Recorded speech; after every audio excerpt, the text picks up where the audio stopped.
Hello, everybody. My name is Alexander Rivera, and thank you for being here today. We are a part of the 28-person Solar and Wind Energy Engineering Team, also known as S.W.E.E.T, here at Cal State Northridge. And today, Wesley and myself will be presenting our 3D printer filament extruder project. At the start of this project, we were informed that this would be somewhat of a collaborative effort with previous semesters who started this in the spring of 2020, and the progress that we'll be presenting today was the result of their preliminary research and our continued work here in the spring of 2021. We also want to take a second to thank our advisor, Dr. Mukherjee, as well as instructional-related activities and the ME department for the funding for this project. So in a brief overview of today's presentation, we'll begin with a problem statement, followed by a proposal and a materials process. We will then go into some of the details surrounding the main components, processes, and some technical aspects of our extruder, and end with a summary of the costs and results associated with our project. Now, plastics are used in just about everything we see on a day-to-day basis, in the computers and cell phones we're using today, as well as the roofs and walls that make up the homes and buildings that we're in now. Plastics are inexpensive, lightweight, and durable materials that can be molded into just about anything. Now, the issue surrounding these plastics is the fact that they are largely handled as single use. People drink water from a bottle, throw it away. Use plastic utensils for their lunch and throw it away. So now, as a result of the durability of these plastics, they're accumulating as debris in landfills and in natural habitats all around the world. Just to shine a little more light on that, the global production of plastic waste between 1950 and 2019 has totaled 368 million metric tons.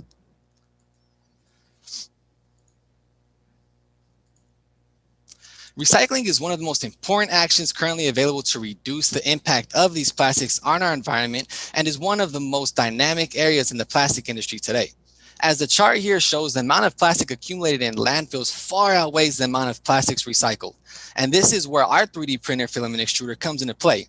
The land of 3D printing is still fairly new, but has unlimited potential that will only allow it to continue to develop and improve. 3D printing not only allows for the reduction in overall energy waste, but also has a smaller carbon footprint. Now, with that being said, what we wanted to do with this project was design and manufacture a machine that would take recycled PET water bottles and turn them into PET filament that can then be reused in 3D printers. The PLA and ABS filament that is widely used in the industry today can cost anywhere between $25 to $30 per kilogram of filament. I mean, just in 2019, CSUN's library itself ordered 163 rolls of filament. Costing $32.07 a roll, CSUN spent $5,227 with 41 cents on filament alone. And that is not even taking into account the other 3D printers outside of the library. The filament produced by our extruder can be supplied to these schools and industries at a much lower cost while at the same time helping ease the impact of plastic waste on the environment. So the material process starts and ends with the grinder shredder part of our project. In order for the plastic to be converted into filament, it has to be granulated down to 4x4 millimeter pieces to avoid any type of clogging or clumping at the nozzle during the extrusion process. The previous group wanted to design their own grinder, but was not allowed on campus to do so given the pandemic. What they decided to do was go with a makeshift meat grinder. However, what they found out was that all the meat grinder did was push the plastic into the walls of the grinder instead of actually passing them through the rotating blades. This semester, we decided to run with their recommendation of using a paper shredder. We use a 15-sheet micro cut shredder as seen down at the bottom left. The only issue we came across was that the pieces produced were 4x12 millimeters. So we did need to bring in a cross-cut shredder that was modified, which can be seen here at the bottom right, to allow us to feed these smaller pieces into it. The plastics did need to be passed through multiple times just to get them down to our target size. Now, after being passed through the micro cut shredder once and through the cross cut shredder about 2 to 3 times, the combination of the shredders did allow our plastic pieces to reach a size of 4x4 millimeters in preparation for extrusion. Now, the first step in our material process was to gather the raw material, in this instance, PET water bottles. We need to be sure not to mix our plastics because if you've ever held, let's say, a Gatorade bottle or even a Smart Water bottle, you can immediately tell the difference in the feel and the weight of it, and they're more difficult to shred. Those water bottles are then washed and any labeling or residue removed from it and completely dried. We then made 3 cuts to the bottles to ensure they can fit through the shredder. One cut at the neck, another one at the bottom, and then cut that remaining cylinder down the middle so it would feed almost like a piece of paper through the shredder. The shredder was then placed in, or The pieces were then placed into our extruder for filament production.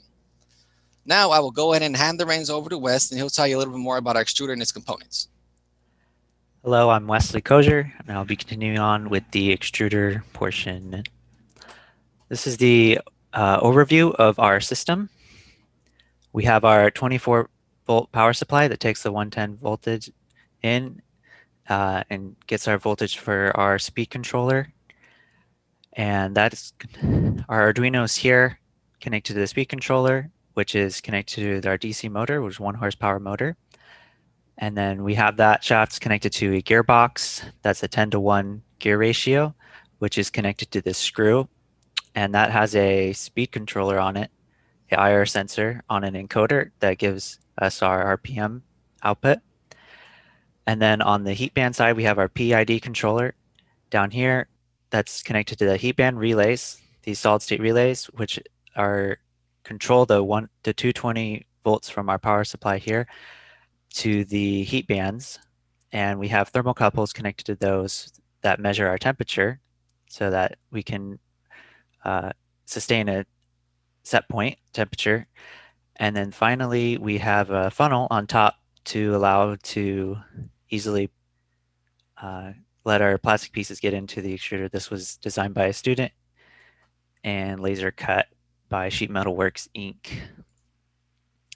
This is our electrical component diagram. We have our power source, which powers this is our open loop system for the speed controller, which is user controlled for the RPMs to control the RPM to the screw. And then we have a PID controller. This is a closed loop system utilizing thermocouples as our feedback sensor to control the temperature. So the speed controller system, we are using a 24 volt, 40 amp speed controller because we have a 40 amp DC motor. That's a brushed motor. And so we're taking our 24 volts and we're using a H-bridge to control the speed through PWM through Arduino. And this originally does have its own PWM control through potentiometer, but we decided not to use that just so we could get precise control and also use our IR speed sensor through the Arduino. So the user can input a PWM signal and then see what RPM they're at so they can control the RPM essentially for the speed. And this is a wiring diagram of that system. We have Arduino here connected to our encoder, our motor control, and we have our power supply and the motor here. So for the heating band system, we are using a PID controller to control our 3 solid state relays that control the heat bands on our barrel to heat the plastic to a certain temperature. And then this temperature is read by the 3 individual thermocouples. That is the feedback system back to the PID controller. And right now we were only using on and off from the PID controller. We're not using the integral or the derivative function because there was an issue with it. I'm not sure if it was damaged in shipping or something, but we found out that we were able to achieve plus or minus 1.5 degree differential in our temperatures, which was okay for our setup here. And so the extrusion process, basically we put our plastic in our hopper, and that is fed into the feed section, and then it is melted and to our polymer melt, which would be the viscosity we would want the plastic at in the compression section, and then in the metering section we get the screw widens and gives us that back pressure to push out the filament through the 3mm die, which is the nozzle at the end right here. So in order to get the right RPMs and temperatures, we did an empirical based trials in which we brought all the channel temperatures up above the melting temperature, which gave us was coming out way too thin and quickly.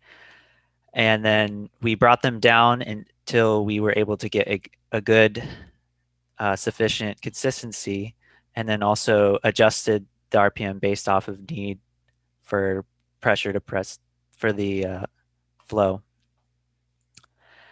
So determining the flow rate, we decided we need this to figure out how much spools we could make, but also for a later thing I'll go over. So our plastic output is equal to the drag flow minus the pressure flow. And we have our equations here for the drag flow and the pressure flow based off of the geometry and the velocity of the plastic in the screw. And we calculated that at the RPM of 13, we would get our plastic flow rate 348 millimeters cubed per second, which gave us a plastic rate for the 3 millimeter nozzle at 49 millimeters per second, which ultimately gives us spool time of 36 minutes. That's for the 1 kilogram spool. And then we have a chart here just showing our plastic rate versus RPM, and we're just showing a linear relationship for that, and able to determine. So our results for the 3D print, we were able to get a consistent thickness, which was manually spun, shown in the video. And for future work, we actually want to design a motorized filament spool that would automatically spool the filament at the desired diameter using our flow rate and also the RPM as a feedback loop in order to, and also the power so that we could more efficiently use the machine and not waste power here. And then I'm going to pass it back to Alex for the cost analysis.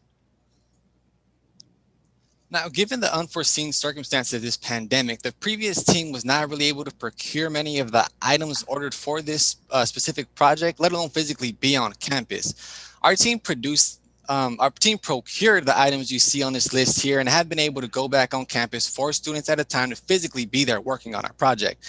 Even with this kind of restriction in place, we were still able to make a lot of progress. Our team alone ran up a bill of $1,640.19 for this project.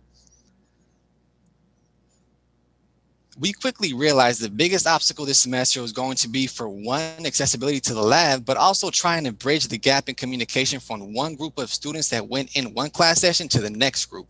There's only so much that can be done sharing content through Google. We also realized that we could use an Arduino to control the heat bands, which in turn would reduce the cost of our project. We also realized later that a gearbox would be necessary because we weren't getting enough torque from the motor itself. Cumulatively, between all semesters, we spent $2,969.87. To produce one filament roll, we need 1 kilogram of plastic. Where one bottle is about 4 grams, we will need approximately 250 bottles. The current CRV of one bottle is 5 cents, which put the roll at a cost of $12.50. At a retail value of $32.07, we are seeing a saving of $19.57 per roll.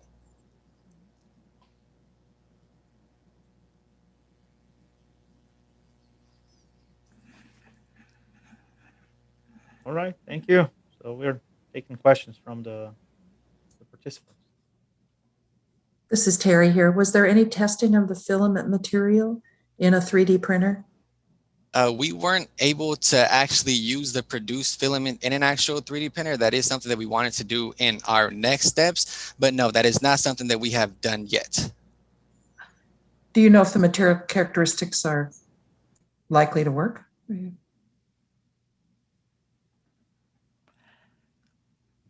Or is that hard to say at this point? It's hard to. Go ahead, Wes. It's hard to say. I mean, I specifically wasn't there to actually see the 3D printed material because we're so separated, or even think about that. But I think it should be usable. I have a 3D printer, so just based off of the videos of them showing it. But yeah, if I can interject, the produced filament was a little it wasn't as flexible as we would have wanted it to be. But like I said, it's not something that we were unfortunately able to prove, but that is definitely something that we would like to take on in the future. Thank you. And then you went through the numbers at the end where the produced material would be X amount versus a commercially available material versus Y amount. Would you repeat those numbers? Yes, absolutely. So to produce one filament roll, we would need 1 kilogram of plastic. Where one bottle weighs about 4 grams, we would need approximately 250 bottles to get that 1 kilogram of plastic total. The CRV for one bottle at the moment is 5 cents, which would put the cost of the roll at $12.50. As I mentioned earlier, the retail value of a roll of filament, according to CSUN's library, was $32.07. So we would be seeing a savings of about $19.57 per roll. That's big. Thank you very much. I had a couple questions about extruder performance. So you mentioned needing a gearbox to get the improved torque performance. Can you speak a little bit to what the torque requirements are and kind of what drove you in that direction? So we initially we thought that the torque would be enough on the motor based off of some other extruders we had looked at, and it turned out when we actually ran the extruder, it would just get stuck because there wasn't enough torque to actually run it. And another thing was that most of the extruders that you see have a gearbox. So we did it based off of what we got the gearbox based off of what RPM we would need essentially. But we didn't do any complete calculation or like in-depth calculations on torque needed per se.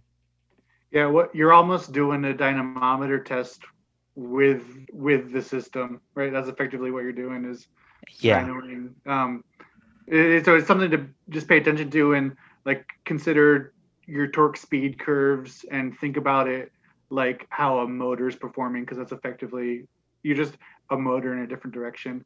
And then I wanted to ask about the prep approach and shredder versus modified shredder versus a couple shredders. Where did you guys land, and do you think there's a better way going forward?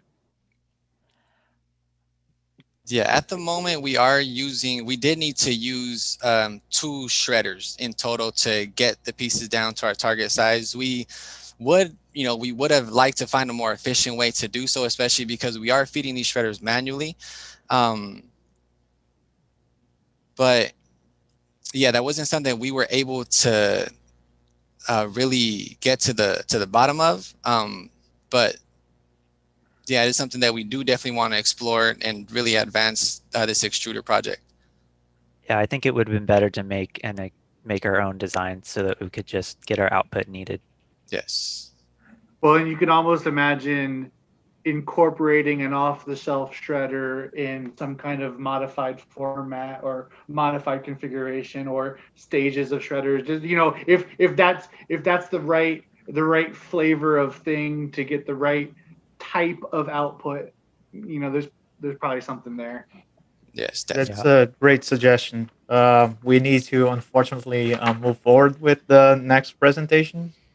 So I would like to thank the recycled plastic 3D printer filament extruder team, the S.W.E.E.T team, and the presenters.